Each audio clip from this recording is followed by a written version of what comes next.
El tema que se me ha invitado a compartir el día de hoy a mí ha sido morbilidad de la hipoglicemia en diabetes. Voy a intentar hacer un popurrí de datos sobre el asunto de hipoglicemia en relación al manejo en diabetes. Un punto vital de entenderlo es que para hablar de hipoglicemia, ¿no es cierto? La hipoglicemia no es una cosa espontánea, es un fenómeno que se produce durante el tratamiento, específicamente la diabetes. Cuando queremos hablar de diabetes, ¿no es cierto? Tenemos que, a mejor control de la diabetes, tengo más riesgo de hipoglicemias. Entonces quiere decir que el control de glicemia viene a costa de la diabetes. Tengo 3 periodos en la alteración de la glucosa. Tengo una hiperglicemia que se vuelve tóxica y por tanto tiene que ser evitada tonto buscando una euglicemia nuevamente, pero con el riesgo de buscar la glicemia puedo caer en una hipoglicemia y en un peligro inminente. Y esto es un punto importante de recordar lo que decía Hipócrates, ¿no es cierto? Si no curo, por lo menos lo que no debo hacer es daño. En lo que tiene que ver, ¿no es cierto?, al fenómeno de la diabetes, tenemos en el fenómeno de diabetes tipo 1, sabemos que es una diabetes insulino dependiente y por tanto necesita una terapia de restitución hormonal. Tengo diferentes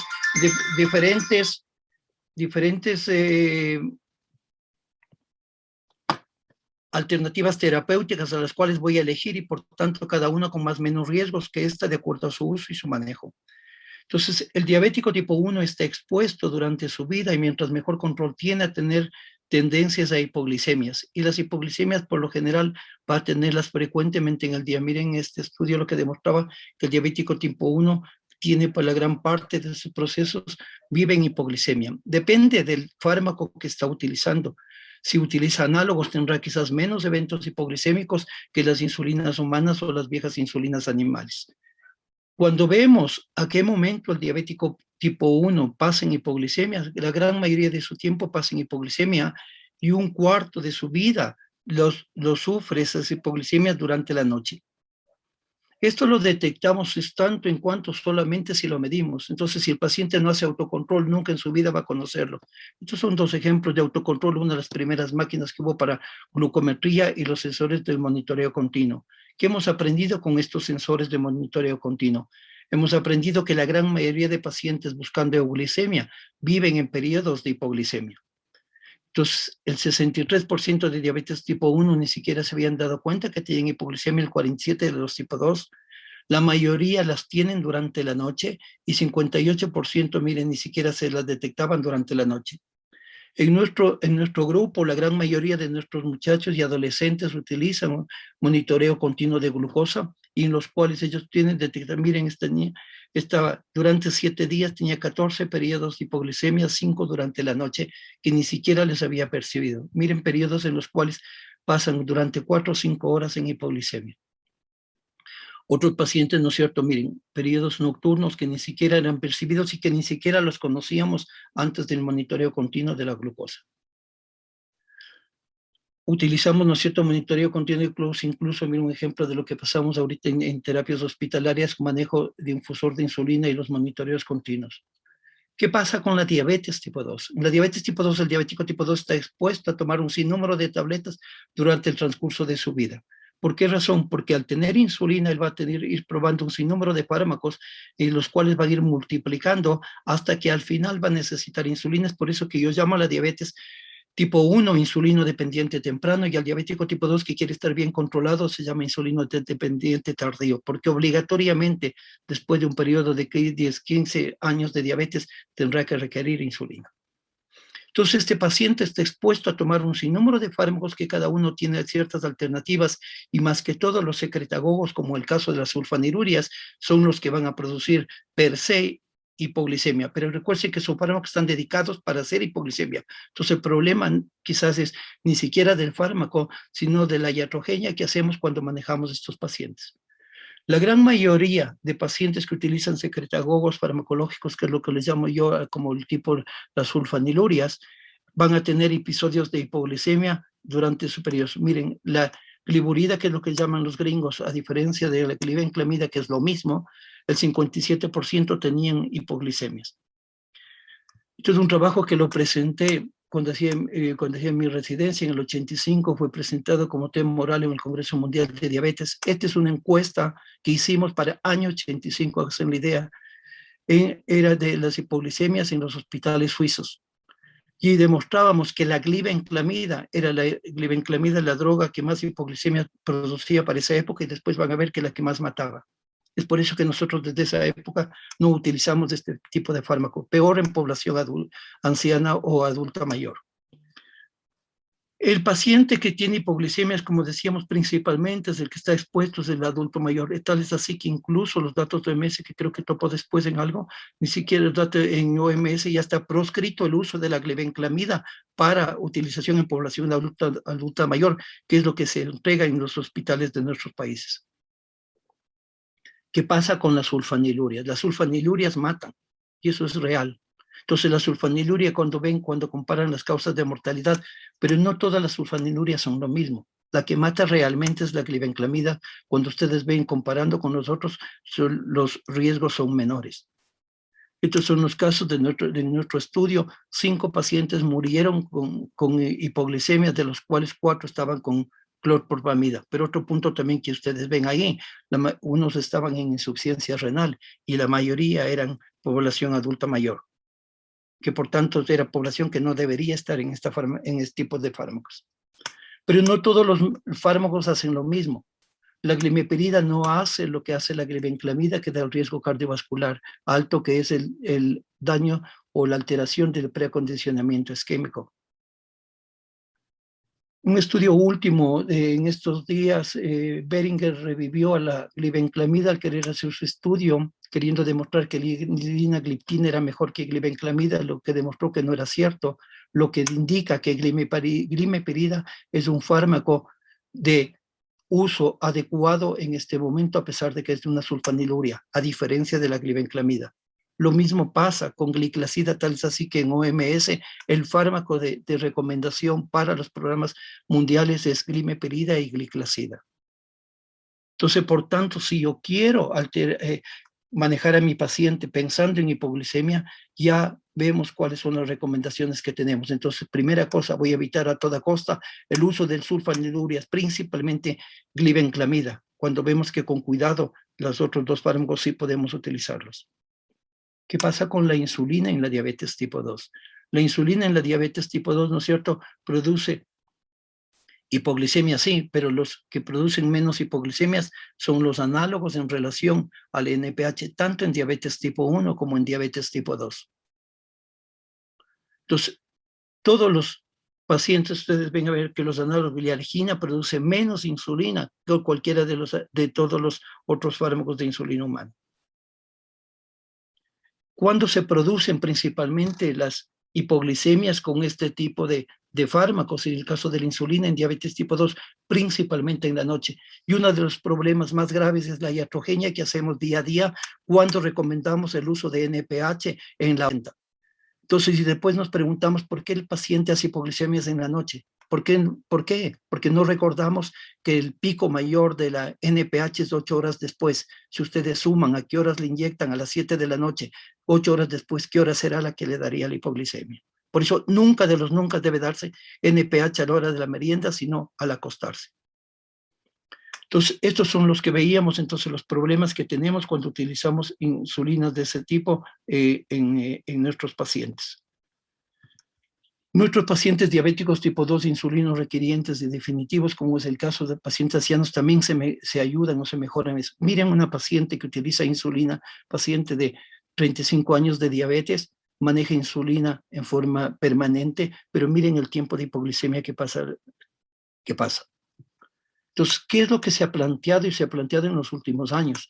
Siempre habíamos aprendido después de las tabletas viene la insulina. En este momento sabemos que en la terapia inyectable, si hay el acceso y la factibilidad, tanto económica como disponibilidad de su presencia, se debería utilizar GLPs a inversa de insulina, tanto para principalmente para diabetes de tipo 2. ¿Por qué? Porque las drogas que más producen hipoglicemia es la insulina. ¿Por qué? Porque es un fármaco que está destinado para provocar hipoglicemia. Y la sulfaniluria es lo mismo, porque son fármacos destinados a producir secreción de insulina. Entonces son los dos fármacos que tenemos que tener cuidado en diabetes tipo 2. Pero caer en hipoglicemia no es un problema de per se, es un problema de adherencia, es un problema de automonitoreo, es un problema de hábitos, es un problema de estilos de vida, de problemas de valorar sí o no comorbilidad, del manejo adecuado o no del ejercicio, de la polifarmacia, de la ingesta y de asimilación de los alimentos, de las conductas generalizadas, efectos indeseables tanto de los fármacos concomitantes o de las mismas insulinas que utilizamos. Por ejemplo, la insulina de Temir Levemir no debe utilizarse en caso de hipoproteinemia. ¿Por qué? Porque es una droga que utiliza la proteína para su descomposición o su destrucción. Y otro punto, entonces, por tanto, debemos pensar que si lo que no provocamos es iatrogenia antes que otro tipo de alteraciones. ¿Qué pasa entonces con la tal hipoglicemia? Entonces, ¿qué entendemos por hipoglicemia? Entonces, la típica triada de Whipple, síntomas más signos sugestivos. Segundo, bajos niveles de glucosa con correspondencia a síntomas. Y tercero, resolución de estos al corregirlos con glucosa. Entonces, la hipoglicemia es todo, ¿no es cierto? Hipoglicemia es todo fenómeno o producto o momento de la instancia de la glucosa bajo de la euglicemia, y un simple umbral no la determina. Entonces, para definirlo simplemente, cuando hablamos en diabetes, la recomendación es, ¿no es cierto?, que el paciente debería estar entre 80 y 130 preprandial y postprandial 180. Nunca se habla cuál es el valor bajo en el postprandial. No es lo mismo estar en 80 en preprandial que en 80 postprandial. 80 postprandial es un valor ya bajo para mí de hipoglicemia para un paciente diabético controlado. ¿Qué hacemos entonces del valor de alerta? El valor de alerta es siempre bajo de 70, que es el punto bajo de la normalidad. Entonces, ¿qué clásicamente se hablaba, ¿no es cierto?, de pseudohipoglicemias, hipoglicemias probables, asintomática, sintomática documentada o hipoglicemia severa cuando necesitábamos ayuda. En este momento se han cambiado las determinaciones y se han utilizado las mismas recomendaciones para diabetes tipo 1, que hablamos entonces ya simplemente del nivel 1 cuando la glucosa está abajo de 70, nivel 2 si la glucosa está abajo de 54, y nivel 3 es el evento grave caracterizado por alteraciones del estado mental o físico que requiere asistencia de un tercero para el tratamiento. Entonces, ¿qué pasa con las hipoglicemias severas de estos pacientes que requieren tratamiento, ayuda para su recuperación? Entonces, los diabéticos tipo 1 están expuestos permanentemente a hacer hipoglicemias severas y en forma bruta. Los diabéticos tipo 2, como vemos, también están expuestos, pero en forma menor. El diabético tipo 2, mientras más duración de diabetes, más riesgo tiene de hacer hipoglicemias severas. El diabético tipo 1 en igual forma. Los diabéticos tipo 1, como decíamos, son los que más riesgo de hipoglicemias severas tienen. ¿Qué pasa con el control y la glicemia? El alto costo que pagamos o pagan nuestros pacientes diabéticos por la euglicemia es la hipoglicemia, tanto en diabetes tipo 1 como en diabetes tipo 2. Recuérdense que el diabético con hemoglobinas glicosiladas de 10 nunca va a llegar a hemoglobinas de 70. El diabético tipo 2 que está en 6, 5 y 7, un simple descuido de 80 miligramos que maneja como promedio les llevará a 40 o 50 miligramos de glucosa y por tanto incluso a pérdida de conocimiento. ¿Qué pasa cuando queremos hacer el tratamiento intensivo contra el tratamiento estándar? Los 3 clásicos estudios de los últimos años que vinieron a mover el piso en el manejo de la diabetes, tanto positivo como negativamente, eran querer buscar euglicemias en pacientes mal controlados durante largo tiempo. ¿Qué se encontró en estos pacientes? Que los pacientes que eran llevados a un buen control tenían altísimos riesgos de hacer hipoglicemias severas. Tal vez acuérdense que el estudio ACOR tuvo que suspenderse por la mortalidad, por la alta mortalidad que produjo. Entonces, ¿qué quiere decir eso? Miren, el UKPDS, que recuérdense que son diabéticos naive, que hacían hipoglicemias, presentaban 1.7. Pero si a un diabético que tiene ya 10 años de evolución de diabetes, mal controlado, quiero llevarle a un buen control, lo único que puedo hacer es simplemente incluso más daño del beneficio que lo tengo. ¿Qué demostró el estudio Advance? El estudio Advance demostró, ¿no es cierto?, de que el paciente que tenía hipoglicemias no es que tenía solamente hipoglicemia, sino tenía una alta carga y riesgo de mortalidad y enfermedades concomitantes simultáneas. Entonces, ¿qué es lo que se ha visto? Entonces, que en estos estudios, mientras más intenso el control busco, más riesgo tengo de hipoglicemias. Entonces, tengo que seleccionar adecuadamente cuál es la población que yo requiero. Pero la hipoglicemia mata, como habíamos comentado hace un rato, y principalmente vemos que esta mortalidad no se limita a la diabetes de tipo 1. En el estudio ACOR, como habíamos comentado hace un rato, tuvo que pararse e inicialmente se le echó la culpa que las causas principales de la mortalidad fueron hipoglicemia. Incluso se le echó la culpa que el grupo intensivo era el que más produjo hipoglicemia. Al reanalizar los datos se vio que el grupo que más riesgo de hipoglicemia y mortalidad tuvo fueron los diabéticos mal controlados que quisieron controlarlos bien. En el estudio BADCE también se demostraba, ¿no es cierto?, que la mortalidad cardiovascular, mire, era relacionada 3 a 7, mucho más importante que la misma edad y los previos eventos cardiovasculares. Entonces, quiere decir que los eventos de hipoglicemia en población adulta mayor sí tienen altísimos riesgos de mortalidad. ¿Por qué es fatal? ¿Por qué es dañina la hipoglicemia? Porque acuérdense en que tenemos dos sectores importantes que se pueden alterar con la falta de flujo de aporte de glucosa, que es el sistema nervioso central y el otro que es el sistema cardiovascular. En el sistema nervioso central vamos a tener, ¿no es cierto?, un sinnúmero de alteraciones que nos van a llevar incluso a stroke y diferentes problemas en forma progresiva por la neuroglucopenia. Hay datos de reportes de demencia en poblaciones de frecuentes hipoglicemias en relación al estatus previo. ¿Qué pasa con el corazón? El corazón está expuesto en hipoglicemia a fenómenos durante el periodo de hipoglicemia, a inflamación, alteraciones de factor 7, alteraciones de coagulabilidad, respuestas simpático-adrenales, disfunción endotelial, todo lo que estos van a llevar a un deterioro abrupto del ya lábil, complejo cardiovascular que tiene el diabético tipo 2 de larga evolución. Entonces, por tanto, va a haber activaciones proinflamatorias, incremento de activación plaquetaria, alteraciones fibrinolíticas, incremento de PAI-1, que son facilitadores de problemas trombóticos trombogénicos. Vamos a tener, ¿no es cierto?, alteraciones en la repolarización, alteraciones del QT, que van a explicar el por qué tanto riesgo tengo de arritmias. Acuérdense que la población adulta mayor que en la noche hace hipoglicemias, el riesgo mayor es que haga arritmias y por medio de esa arritmia tenga su problema cardiovascular definitivo. Entonces, la insulina induce hipoglicemias, es responsable de las muertes nocturnas en buena parte de los diabéticos, que es lo que llamaríamos incluso, ¿no es cierto?, el síndrome de muerto en cama. Recuerden que una cosa es hacer hipoglicemias en el día y otra cosa es hacer hipoglicemias en la noche. En la noche nuestro sistema simpático está disminuido y por tanto lo que tenemos es un mayor aporte de un sistema parasimpático que explicará las alteraciones de los riesgos de fibrinolíticos. Entonces, ¿qué pasa cuando el paciente hace una hipoglicemia? Entonces tenemos una respuesta fisiológica de defensa en relación a esta hipoglicemia. ¿No es cierto? Con valores menores de 80, lo primero que pasa es que el organismo para la fabricación de insulina y la distribución de insulina hacia la periferia. Y por tanto, al disminuir la insulina, sale su antagonista, que es el glucagón.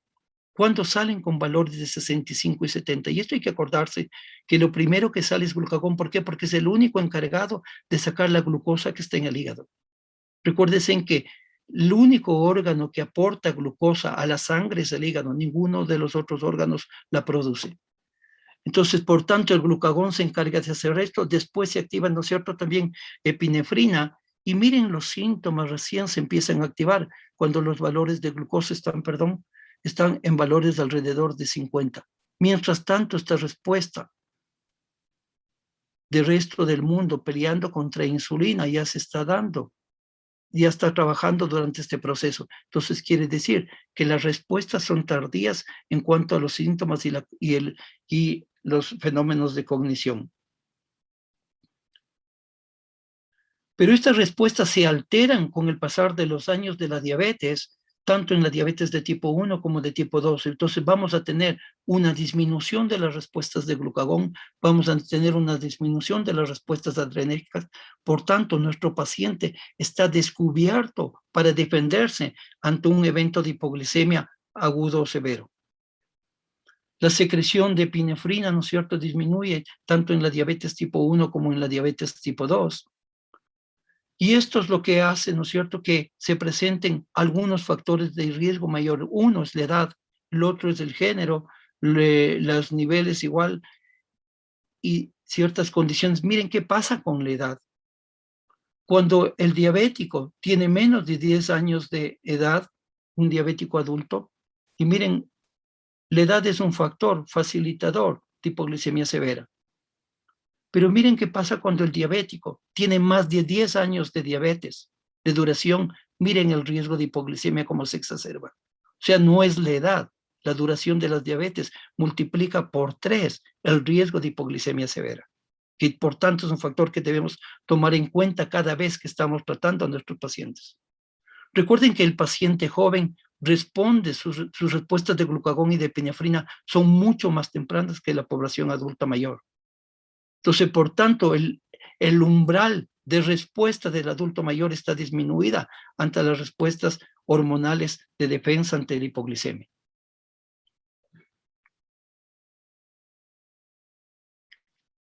Entonces, los umbrales de síntomas varían en cuanto a las concentraciones bajas. Uno, lo que decíamos, el antecedente de hipoglicemia. Si una persona está haciendo hipoglicemias severas, sus termostatos y sus células nerviosas, que son los sensores de hipoglicemia, están, como decir, tienen una resistencia y por tanto las respuestas a la segunda hipoglicemia siempre son inferiores que en la primera. Entonces, poblaciones que tienen riesgos de hipoglicemias o frecuentes hipoglicemias están expuestas a hipoglicemia, a pérdidas del conocimiento por la ausencia de respuesta inmediata. El otro punto importante de acordarse, después del ejercicio, el ejercicio gastó adrenalina y esa adrenalina, si el individuo hace una hipoglicemia después del ejercicio, su respuesta es inferior. Esto es un punto importante para nuestros muchachos que hacen deporte principalmente en la noche. ¿Por qué? Porque tienen que bajar sus dosis de insulina en la noche porque el riesgo de hipoglicemia no perceptible en la madrugada es altísimo. Es por eso que durante el sueño, acuérdense, es el periodo de más riesgo que tenemos principalmente para esta población joven. Las concentraciones más altas de glucosa mal control y dan también frecuentes hipoglicemias. Acuérdense, tenemos también los otros casos de las falsas hipoglicemias. Son pacientes que estaban mal controlados, que tienen sintomatología de hipoglicemia con valores normales. No es que nos están mintiendo, sino que las caídas abruptas de glucosa a valores, incluso no de dintel de 70, dan respuestas hormonales tanto de tipo adrenérgico y de glucagón. ¿Qué factores de riesgo de la hipoglicemia tenemos? Entonces, está incrementado, decíamos, en poblaciones mayores, la duración de la diabetes con menor reserva insulínica y con estricto control glicémico.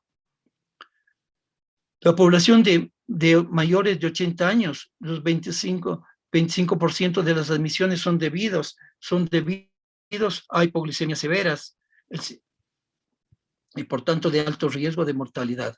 El riesgo de hipoglicemia está incrementado, ¿no es cierto?, según el tipo de tratamiento, manejo de la alimentación, la actividad física, comorbilidades, interacciones medicamentosas. Entonces, ¿qué factores tenemos que recordar? Debemos recordar entonces que factores como el alcohol, la falla hepática disminuyen la producción endógena de glucosa, enfermedades endocrinas nos disminuyen la capacidad de las respuestas contrarregulatorias ante la hipoglicemia, alteraciones del clearance de las drogas como fallas renales, fallas hepáticas que debemos recordar. Recuérdense que el diabético adulto que tiene nefropatía, el clearance de la insulina está disminuido y por tanto el efecto es mucho mayor. Entonces, en poblaciones de diálisis, nefrópatas y adultos mayores, los riesgos de hipoglicemia con insulina son mayores y por tanto el cuidado debe ser más extremo.